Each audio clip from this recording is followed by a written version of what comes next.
All right, it's Wednesday, new comic book day. And so, of course, I went and bat the bot. I'll fix this in edit, my friends. I bought the Bat book. Geez, say that 5 times fast. Can't do it. The new Batman and Robin #1. All new #1, Dawn of DC.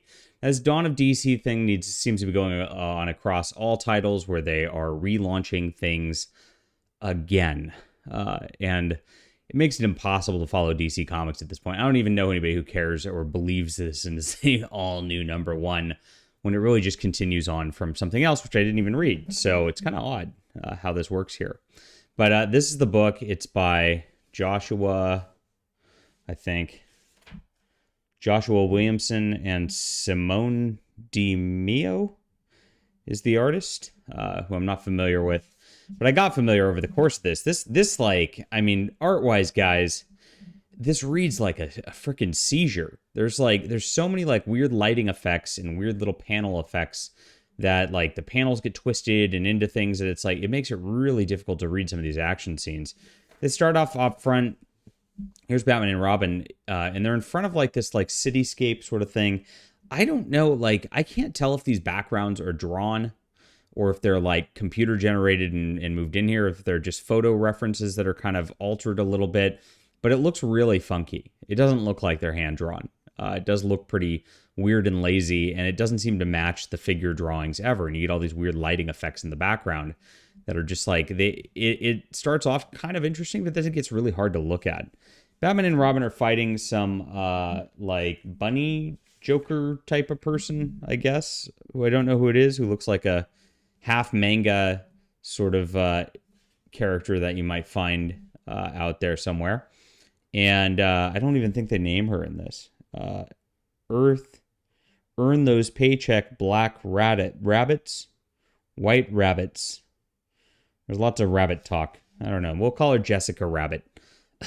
And she doesn't matter. They just have their fight and then they end it after 2 pages. So they do the thing where it's okay, here's 3 pages just establishing that this is Batman and Robin. So in a fight that doesn't matter.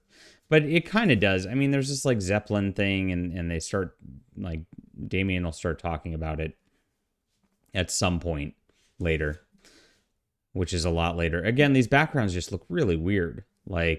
It looks like these staircases and stuff might be just photo things that they just placed people in, and it's funky. The lighting's all funky in it. It's really difficult to read because of that. And then we get a bunch of pages of just very domestic talking. And here's some of those more effects that's in the background here. That's just it's supposed to look cool and all that, but it's it really just it's the history, reminding you of what happened in the prior issues, just to I guess to remind you that this isn't an actual #1 comic.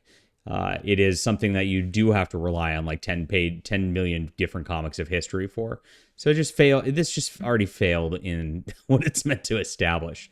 And then it's and then it becomes again, just sitting here in a domestic kind of thing with nothing happening for almost the entire issue. They're just talking about being father and son, which is nice. I mean, I don't fault that, but it is it's clear. It's if you want to write a slice of life manga comic, write a slice of life manga comic. This is Batman. It's not. It's supposed to be a detective story with a bunch of action, and there's a couple pages of action, but for the most part, it is a slice of life manga comic. So they again just doesn't feel right all the way around. The art style doesn't feel right. I mean, yes, the figures are competent. The backgrounds look wonky, and the coloring is just it hurts your eyes after a while. Just every page, these blur effects and lighting effects, ow. That's really difficult to look at. It's not fun at all. So Robin kind of has this idea of what's going on, and then they go out to try to find the person involved for that Zeppelin airship who might be in control of everything. They end up with Killer Croc and his merry band of furries, I guess, in a big double-page splash of furries. I don't know why that needed a double-page splash of furries. So super decompressed again, just not really offering a lot story-wise here. And then Batman apparently inhaled something over the course of this battle that you can't read very well because of all the lighting effects, which are painful to read. And then Like, he says that, like, he's gotten, like, hit by some, like, serum or something, and that, like, apparently attracts a bunch of bats to attack him with weird blur effects on a full-page spread. So, like, how many full-page spreads can you freaking do? I mean, yes, that double-page spread had a couple extra panels to it, but, like, gosh, like, I mean, you had, like, less than 3 minutes of content for reading here, and how much are they charging for this freaking thing? Gosh, $4.99. So $5 for less than three pages, like, you know, less than 3 minutes of content.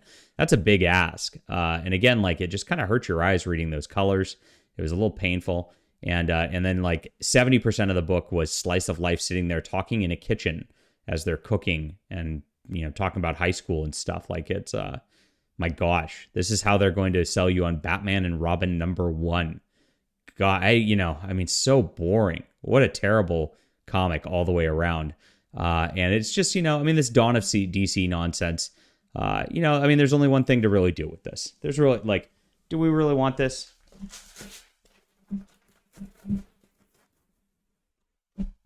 No, it's crap. That's the end of that. Leave a comment down below with what you think about this. Hit that like and subscribe button. We'll be back soon.